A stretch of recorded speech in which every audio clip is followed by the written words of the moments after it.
बहुत बढ़िया। कहीं किसी ने कहा है, आप आनंद के मूड में आ जाओ, क्योंकि किसी ने कहा है अब आपके भोजन के बीच में अगर कोई है तो वो मैं ही हूं।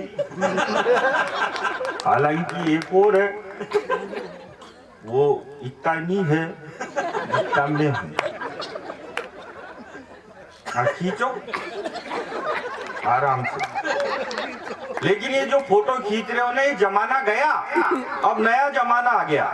हम लड़के तो कम करते ही यूज, ये लड़कियां ज्यादा करती, महिलाएं ज्यादा करती है। मैं ऐसे भी खेलता हूँ, खुद को लड़का बोलूंगा, इनको महिला बोलूंगा, इससे मेरा कॉन्फिडेंस ठीक रहता है।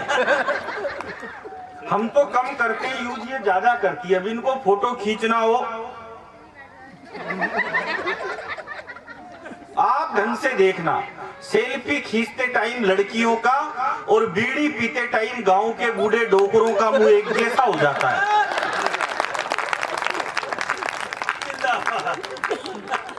और मैं जिंदगी में सब करता हूं, लेकिन मैं बीड़ी पीने वालों का बिल्कुल भी भरोसा नहीं करता, क्योंकि वो बार बार एक ही बात कहते हैं, देख अग्नि हाथ में, झूठ ना बोल रहा हूं।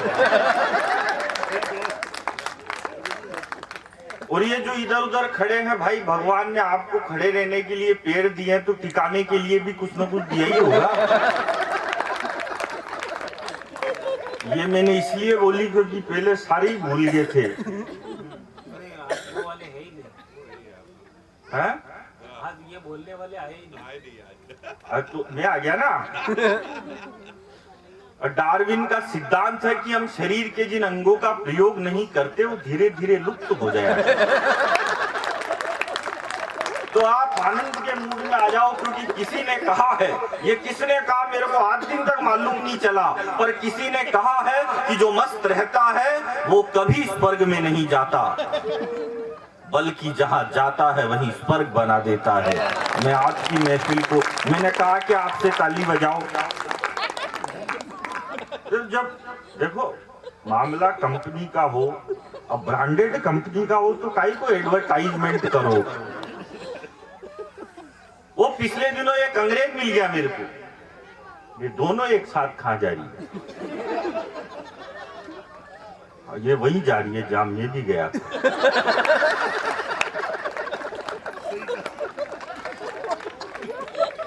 और तो कहाँ जाएगी 10:30 बजे।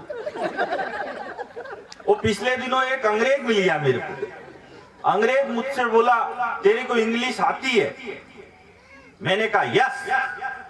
बोला कितनी? मैंने कहा बस।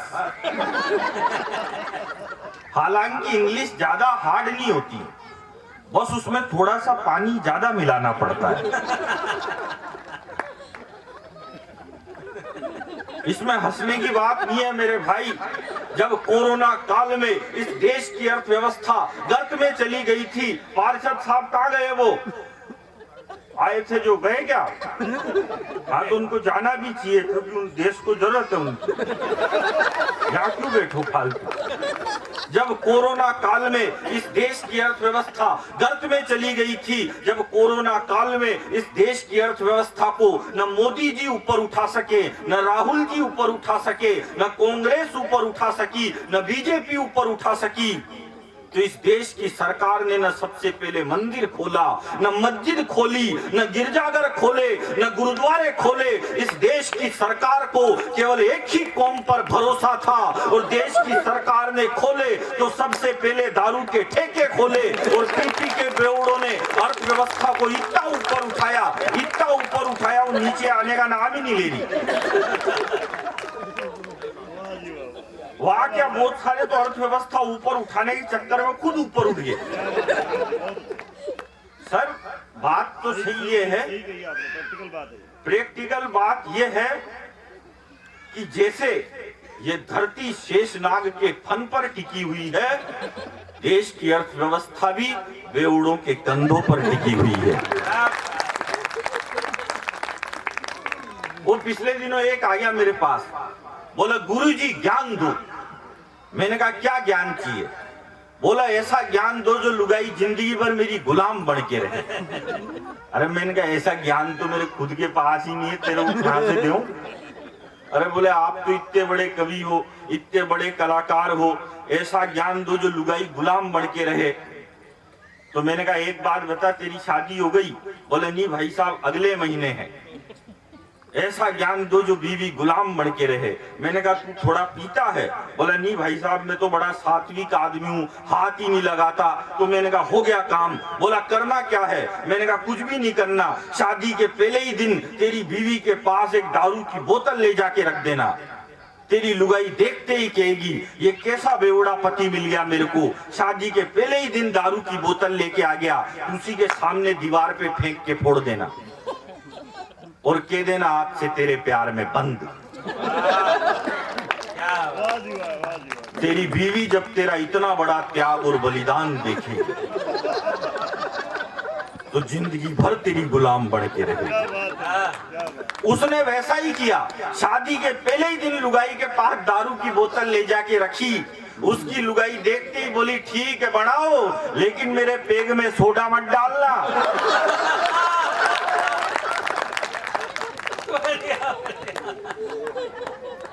वो अंग्रेज मेरे को बोला तेरे को इंग्लिश आती है? अरे मैंने कहा आती है नहीं आती, तू पूछ तो सही। बोले इंग्लिश आती है तो एक काम कर, उधर जो वो लड़की साइड में खड़ी है उसको इंग्लिश में यहाँ बुला। अब इतनी सी तो मेरे को आती थी, मैंने कह दिया बेबी प्लीज कम हियर। लड़की आ गई, बगल में खड़ी हो गई, लेकिन अंग्रेज भी पट्टा डेढ़ छाना। बोला अब इसको इंग्लिश में वापस वहीं भेज। अब ये वाली मेरे गुन्नी, लेकिन मैं भी इंटेलिजेंट आदमी, पैदा में राजस्थान में हुआ, लक्षण मेरे में पूरे हरियाणा के। भगवान कसम में वहीं पे गया जहां से लड़की आई थी। वहां जाके फिर बोल दिया प्लीज कम हियर। दिमाग से काम करना पड़ता है? और ये बिना बात परेशान हो रहा था पाकिस्तान लाओ। अब वो अभी कह रही थी बेटियों के लिए, बेटियों के लिए, तो बेटों के लिए क्यों नहीं? फिर एक बेटी ये भावुक हो गई और उसके थोड़ी समझ में आया ये क्या बोल रही है। उसके मम्मी पापा ने भेज दिया, बोला तू भी ऐसे ही करना। तो ऐसे कॉन्फिडेंस, पाकिस्तान के लिए ज्यादा परेशान होने की जरूरत नहीं है मेरे भाई। अब तो हमने इतनी तरक्की कर ली, इतनी तरक्की कर ली, अब तो हमने चांद पे तिरंगा गाड़ दिया। अब तो पाकिस्तान वाले भी फक्र से कह सकते हैं कि चांद हमारे बाप का है।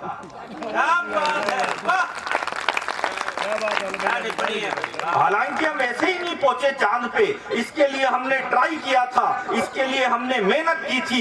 इसके पहले भी हमने चांद पे जाने का ट्राई किया था, तो हम 2 किलोमीटर से चूक गए थे। तो ये सारे छोरे छोरी बावड़े हो गए, ये फेसबुक ट्विटर व्हाट्सएप पे लिखने लग गए, बोले हिंदुस्तान चांद पे जाने से 2 किलोमीटर से चूक गया, हमारा विक्रम चांद पे जाने से 2 किलोमीटर से चूक गया, हम चंद्रयान पे जाने से 2 किलोमीटर से चूक गए। अब मैं आपको एक बात बताऊं, हम 4 भाई हैं। जो मेरा सबसे बड़ा भाई है वो एमकॉम पास है और वो बेरोजगार है। जो मेरा दूसरा भाई है वो एमबीए पास है और वो भी बेरोजगार है। जो तीसरा है वो एमए है, जो कोई भी कर लेता है, वो भी बेरोजगार है। और जो चौथा है वो मैं केवल 5वीं पास हूं और मैं हिंदुस्तान के हंसी के सबसे बड़े show the great Indian laughter challenge का विजेता हूं। इसमें कोई बात नहीं थी, इसमें कोई ताली बजाने की भी बात नहीं है। बात यह कि जो बेवकूफ बोल रहे थे कि हम चांद पे जाने से 2 किलोमीटर से चूक गए, हम चांद पे जाने से 2 किलोमीटर से चूक गए। अब एक बात बताओ, जब मेरे पिताजी ने लाफ्टर चैंपियन पैदा करने के लिए 3 पड़ाव पार करने पड़े और ये एक बार नहीं बोल रहे, बोले हम चांद पे जाने से 2 किलोमीटर से चूक गए, हम चांद पे। अरे ट्राई तो करो, और ट्राई किया तो पहुंच गए चांद पे। ज्यादा पढ़ा लिखा होने से कुछ भी नहीं होता, क्योंकि अब जो आप आगे वाले सोफे पे बैठे हो, आप तो पढ़े लिखे ही होंगे।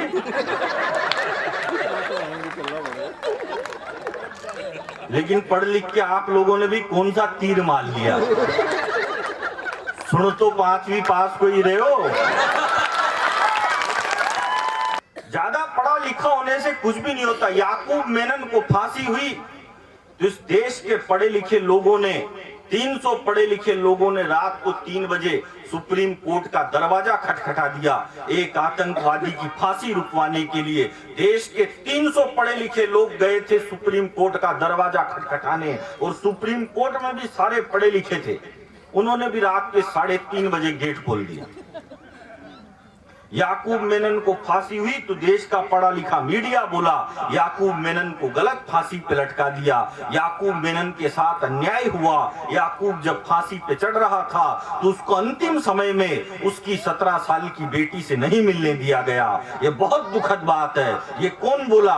ये देश का पढ़ा लिखा मीडिया बोला। तो फिर उसके बाद मैं बोला, मैंने कहा एक बात बताओ रे चोटों, जो आदमी 22 साल से जेल में बंद है,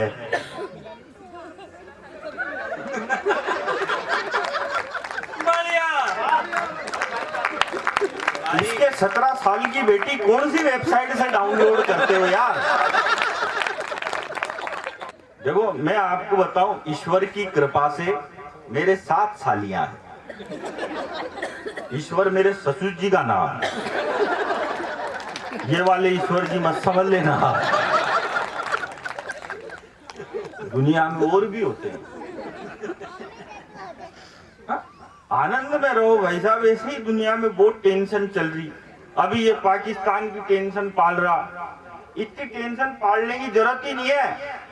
मैंने तो मेरे कुत्ते का नाम पाकिस्तान धर रखा है। जब भी मन में आती है उसी के 2 लात देता हूं, मस्त रहता हूं। कौन टेंशन पाले? उधर पाकिस्तान कश्मीर पे हमला करता है, इधर मैं अपने कुत्ते का रावलपिंडी लाल कर देता हूं। बढ़िया, ये पहले याद नहीं आई, पहले रखा देता है। अरे धीरे धीरे कॉन्फिडेंस बढ़ रहा ना, ये दोनों आ गई ना।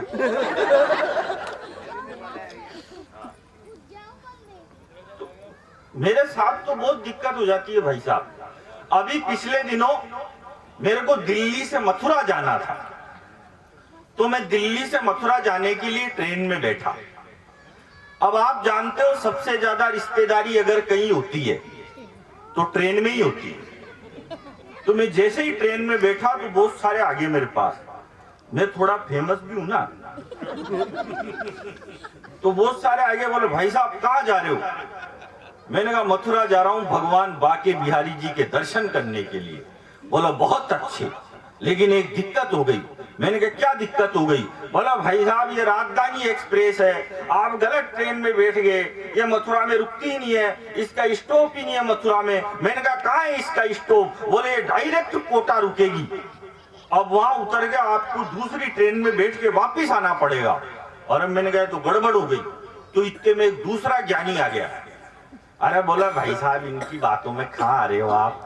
माना ये ट्रेन का मथुरा में स्टॉप नहीं है, लेकिन अभी मोदी जी ने रेलवे का काम छेड़ रखा है, तो ये ट्रेन मथुरा में रुकती नहीं है, लेकिन ये ट्रेन मथुरा में थोड़ी स्लो हो जाती है। तो जैसे ही ये ट्रेन मथुरा में स्लो हो तो आप एक काम करना, एक पांव बाहर निकालना और कूदना, और कूदने के बाद थोड़ी स्पीड मेंटेन रखना। तो स्पीड मेंटेन रखोगे तो आप उतर जाओगे, आपके चोट वोट नहीं लगेगी। अब जैसे ही मथुरा का स्टेशन आया तो 10-15 आगे मेरे को उतारने के लिए बोला भाई साहब कूदो। अब मैं कूदा, कूदने के बाद मैंने स्पीड बढ़ाई तो मेरी स्पीड थोड़ी सी ज्यादा फास्ट हो गई। इतनी फास्ट हो गई कि मैं दौड़ते दौड़ते आगे वाले कोच तक पहुंच गया। तो आगे वाले कोच वालों ने मेरा हाथ पकड़ के मेरे को डिब्बे के अंदर खींच लिया। और ये तो कुछ भी नहीं है, आपका ठहाका और तालियां तो इस बात पे आए, वो खींच के यूं और बोले भाई साहब आपकी किस्मत अच्छी है, वरना ये ट्रेन मथुरा में रुकती भी नहीं है।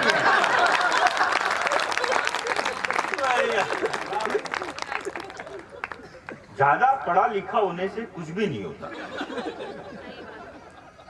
बात क्यों नहीं है, सही नौकरी तो लगी जाती है। और ज्यादा अमीर होने का भी कोई फायदा नहीं है। अमीर आदमी वो नहीं होता जिसके घर के बाहर 10 BMW खड़ी हो। अमीर वो भी नहीं होता जिसके पास 1000 एकड़ की संपत्ति हो। और आपको लगे कि मैंने ठीक बात कही है तो मैं पूरे सदन के दोनों हाथ लहरते हुए देखना चाहता हूं। अमीर आदमी वो नहीं होता जिसके घर के बाहर 10 BMW खड़ी हो। अमीर वो भी नहीं होता जिसके पास 1000 एकड़ की संपत्ति हो। जिस घर के बाहर बच्चे और बुजुर्ग मुस्कुराते हुए मिले, समझ जाओ वही घर किसी अमीर का।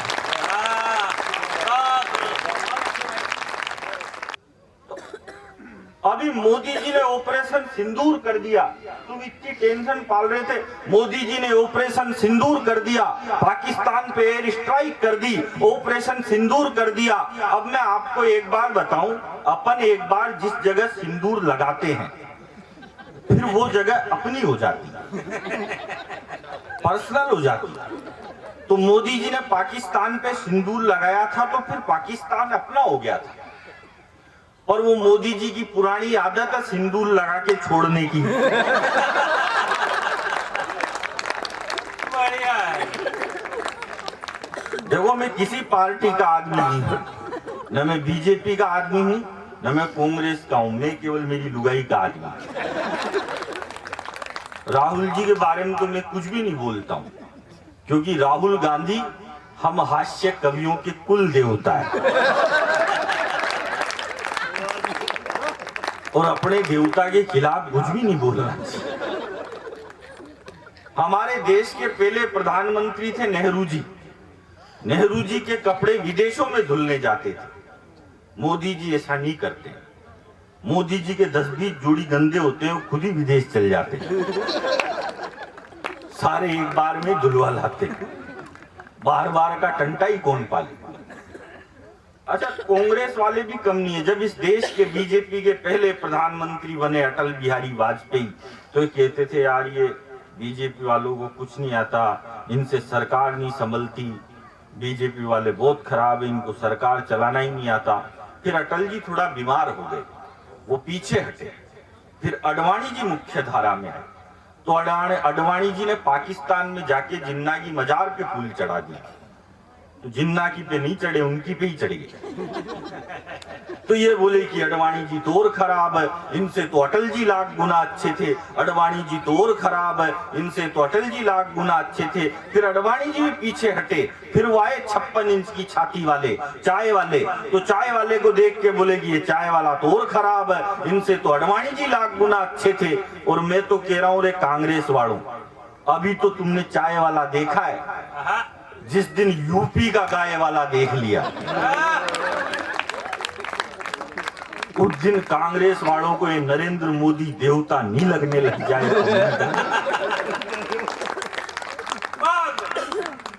अच्छा, हमारे पड़ोस में एक लड़का है, वो लड़का थोड़ा अटक अटक के बोलता है। अब वो एक दिन मेरे पास आ गया, बोला भाई साहब। मैंने कहा क्या हो गया? बोला भाई साहब नई मूवी देख के आ रहा हूँ थिएटर में, अक्षय खन्ना की खुशबू। क्या गाना था वो? मैंने कहा कौन सी? बोला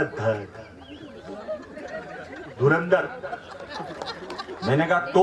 बोला आप बोलो तो आपको ये स्टोरी सुनाओ।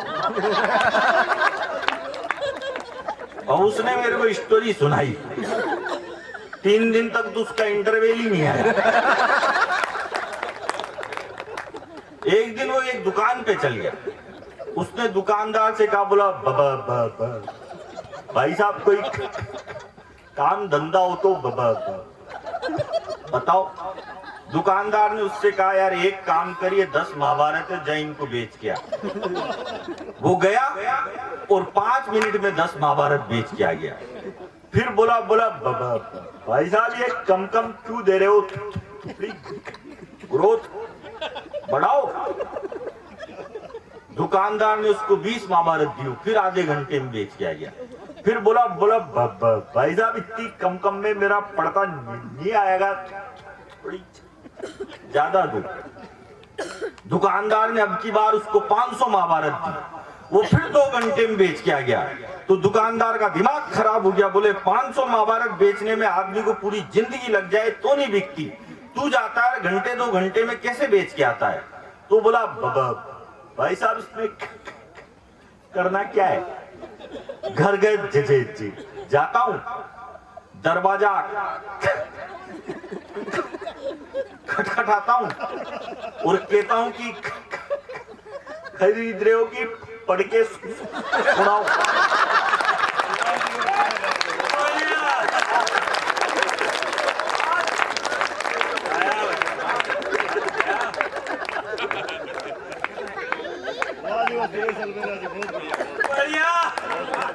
एक दिन फिर आ गया मेरे पास, बोला भाई साहब मैंने छोड़ दी रामायण महाभारत सब बेचना बंद। पहले आपको एक बात बताऊं ईश्वर लाल जी, आपको है ना डाबर च्यवनप्राश का एड करना चाहिए और उस पर लिखना चाहिए कि खाओ नहीं तो फिर ऐसे हो जाओगे। भाई बहुत बढ़िया, जिंदाबाद जिंदाबाद। इसको रख दो मोबाइल को, अभी उसने सुनाया देखा नहीं क्या? सारा देश ही मोबाइल की गलियों में भटक रहा, तुम तो कम से कम यहाँ भटको, नहीं तो फिर हम भी माँ बाप छोड़ने पड़े। वो एक दिन फिर आ गया, बोला भाई साहब छोड़ दिया मैंने रामायण महाभारत बेचने का काम। मैंने कहा क्यों? बोला आजकल धर्म का कोई काम ही नहीं है। मैंने कहा तो क्या करेगा? बोला भाई साहब मेरी न्यू जॉब लगी। मैंने कहा न्यू जॉब किसमें लगी? बोला भाई साहब मेरी नई जॉब रेलवे में लगी। मैंने कहा रेलवे में किस चीज की जॉब लगी तेरी? बोला भाई साहब रेलवे में मेरी ये अनाउंसमेंट करने की जॉब लगी।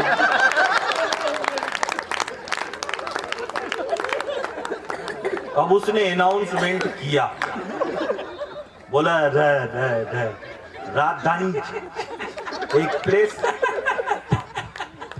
हिसार के प्लेटफॉर्म नंबर 4 पर आई थी वापिस।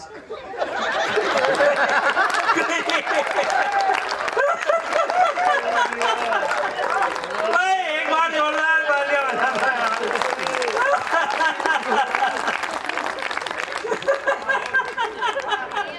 थोड़े दिन बाद उसने अपने 20 दोस्तों के साथ एक ऑफिस खोला नया।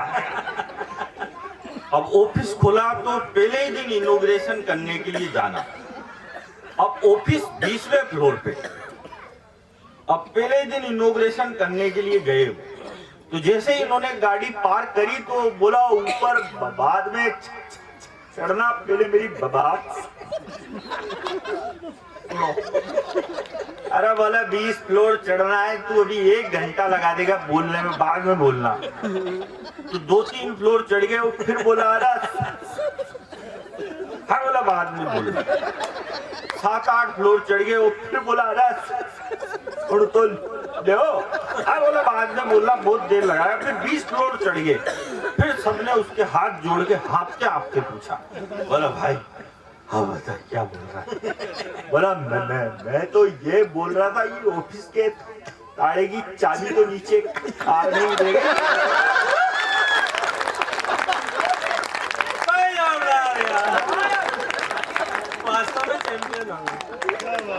एक दिन वो क्रिकेट का मैच खेलने चला गया।